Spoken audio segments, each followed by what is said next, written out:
Welcome back to Oregon Makers. Today we're going to make this, which is a recycling center. There it is with the bins, and I'll explain how all this works here at the end of the video. We're going to start, as we always do, by prepping the stock. I'm ripping down a 4/4 poplar, 17/32 to be exact. That's how thick it is. And I designed this in SketchUp, so I kind of have a little game plan of what I'm going to be doing. Here's my cut list from that design. These are all 1.5 inch wide, and I'm just set up my little stop block and making all the parts I need from that width material. I'm going to make basically like dust frames that are going to hold the buckets. It's the best way I can describe them. If you've made a chest of drawers or something, that's kind of what separates the drawers. And getting all the pieces cut. And then I've got 2 pieces that are kind of an odd size that are going to go on the angle. And then I'm going to cut the legs. So whenever I cut legs, I like to cut them both at the same time. So that's what I'm doing there. And on this one, I'm going to get 2 legs out of that width. So kind of always makes it work out better if you cut them both at the same time, because they're the same length. So this is how the dust frame is going to go together. The rails and stiles, and I'm going to half lap that. So I'm starting with all the shoulder cuts. So I have a block set up on the rip vents and cutting all the shoulders. Then in the middle of the half lap, I'm just hogging out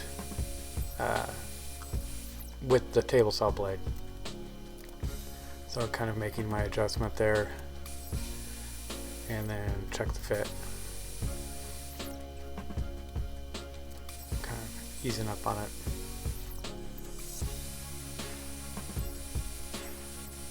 Then going ahead and hogging out, that's for the legs. So I have a 10-inning jig. That's what this big hunk of cast iron is. It's so much better than using a dado stack to make your half laps, because it leaves a nice clean cut, and I will show you that here in a second.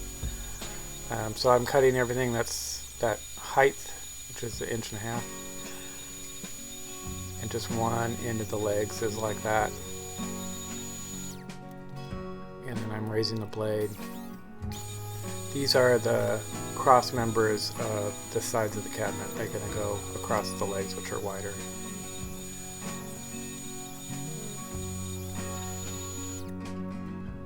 And this is how the half laps look when they're done. So here's how clean the half lap is. See how flat and nice glue surface that is, versus in the middle, which is the ribs of the table saw blade. So when I do the middle, I leave it a little short, and I'll clean it up with a chisel, which I'm going to show you here next. So I kind of use the chisel to get the shoulders, and then I'm using another piece and keeping the chisel flat to kind of give me my depth, and boom. So every mid half lap I did by hand. Glue up the little dust grid, whatever you want to call this, I don't know. Gluing half laps it's kind of, they're self-squaring if you cut them right, so we'll let that set. So now comes the complicated part, is doing half laps at an angle. And this is something I do to myself, basically, is make the project a little difficult and doing something I've never done before. So I'm doing the shoulder cut on my miter box, and you see I got another piece of wood there to get the full depth of the blade. And then I'm cutting the cheek cut with the 10-inch jig, and because I just kind of eyeballed the shoulder cut, I went in there and cleaned it up with a chisel. I'm just transferring it to the other piece to make sure that everything's similar.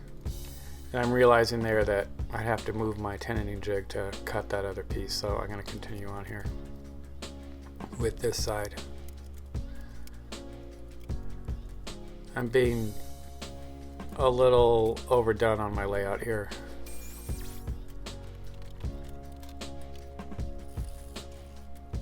Just finishing that up with a handsaw and a chisel.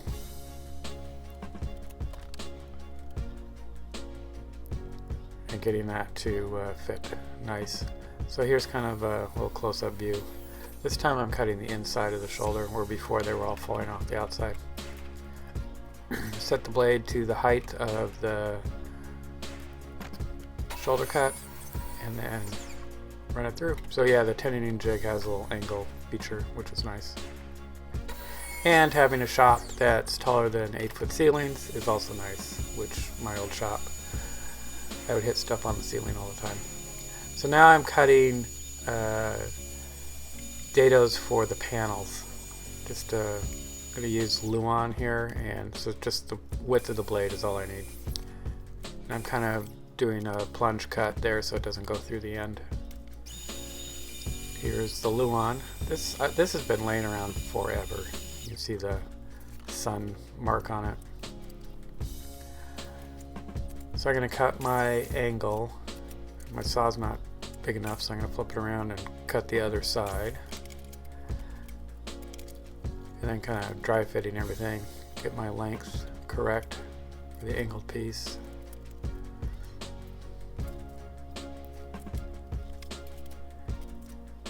And this is kind of basic cabinet making. If you're going to do a dresser, it's kind of done in the same style.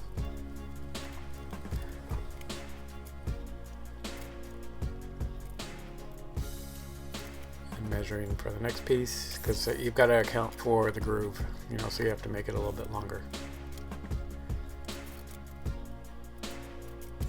And I'm cutting both pieces for both sides at the same time.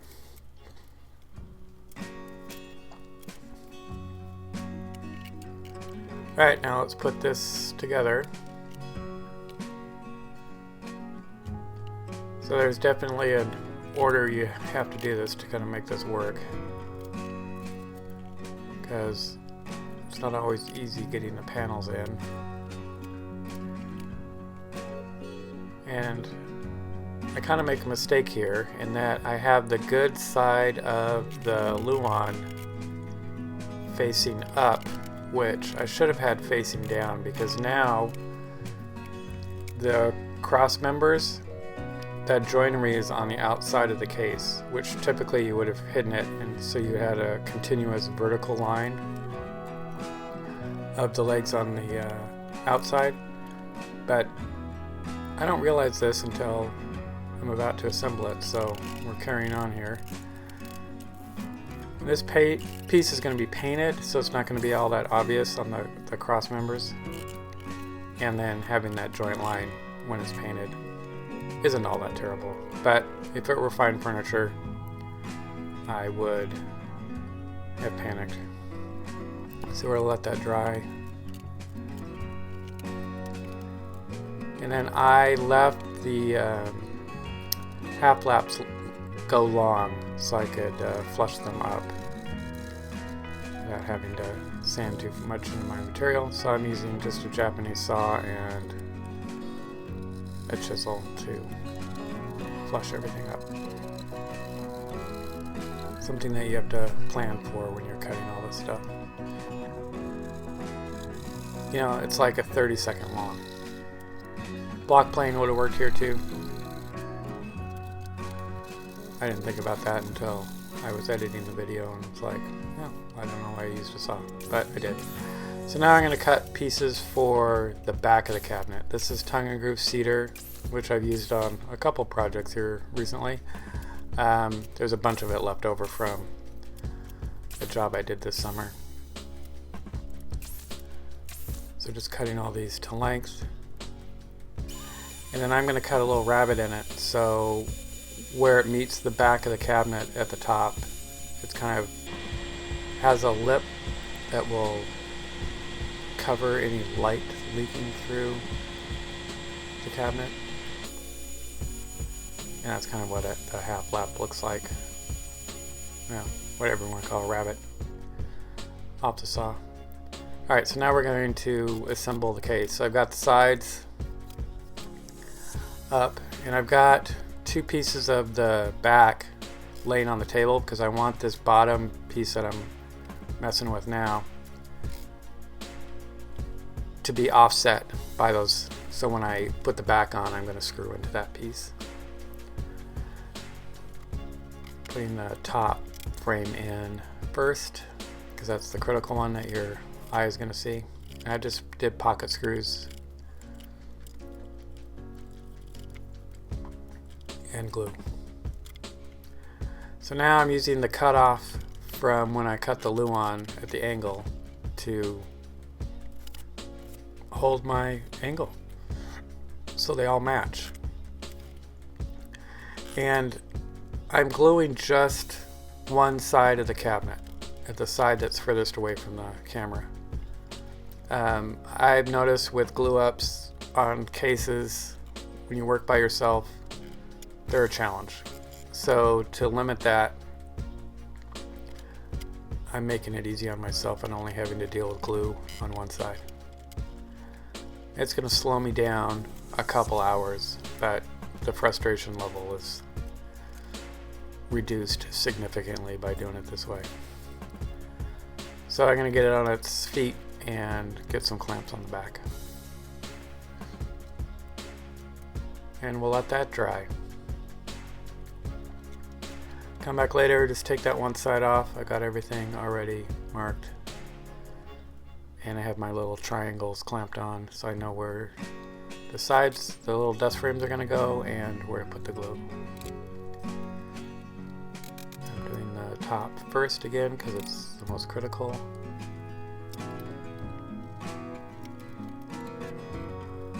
And just working my way to the back. And more pocket screws.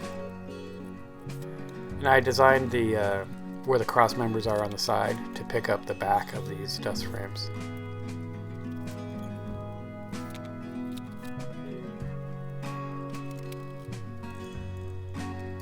And we're going to get the ends here.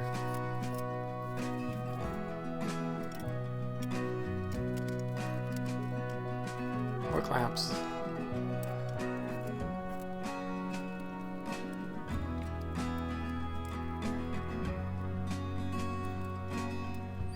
Checking the fit, and we're going to let that dry.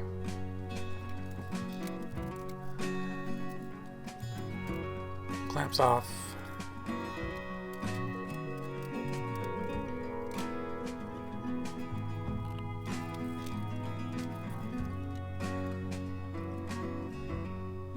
And now it's time to paint. So I'm using a satin kind of like wall paint. It's a I can't think of what brand it is. Benjamin Moore. We did Bailey's Craft Room with the same color green, and we like kind of the dark jewel tones of it, and that it's satin. I like matte paint for whatever weird reason, and using the roller because it's just so much nicer. Cutting in the edges here.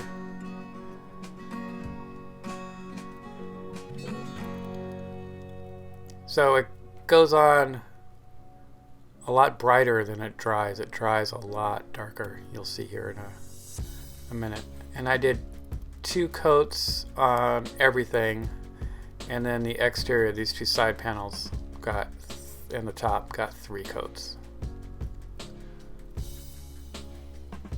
Letting it dry about 4 hours in between coats. Alright, now we're going to put the back on.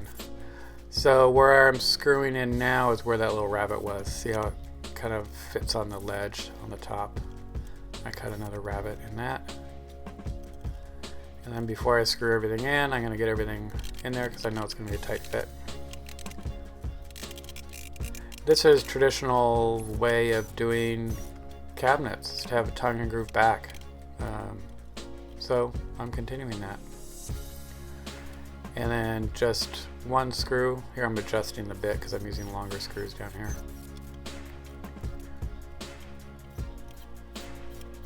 Just one screw per board at the 3 different levels.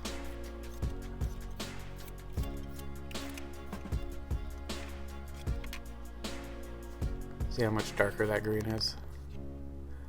Really nice color. So there it is, pretty much built. I didn't paint the back, it's rough sawn cedar. Now we're going to label it. So this is kind of how the recycling center works here. Each bin you identify what you're going to put there. And then with the buckets, when you have a full bucket, you just take the bucket out. And then when you have a bunch of buckets, you go to the recycling center. They do not do curbside recycling here. That's kind of why we're doing it. So frosted and clear, those are the 2 bins for plastic. So frosted are like milk jugs. That's the only kind they take, is plastic with necked bottles. And then the heavy stuff on the bottom, which is glass and tin cans. And then I'll take this down to an easier working level. And this is vinyl. It's like metallic vinyl from Cricut. Rose gold is the color. I wanted it to look like brass plaques, so that's kind of what we got in a nice font. Cardboard and paper there. So there it is, done. And then I'll have it with the bins. So my idea for this is, because going to the recycling center is always a pain, and we love this cat litter. It's actually one of the best litters out there, I think. When the bin is full, you just pull the bin and you can stack these up in the garage because they all nest together. And then when you have a big stack, you can go to the recycling center. And that's how we made it. Check out another video YouTube might think you like, and there's a subscribe button. So hit that here. Thanks for watching.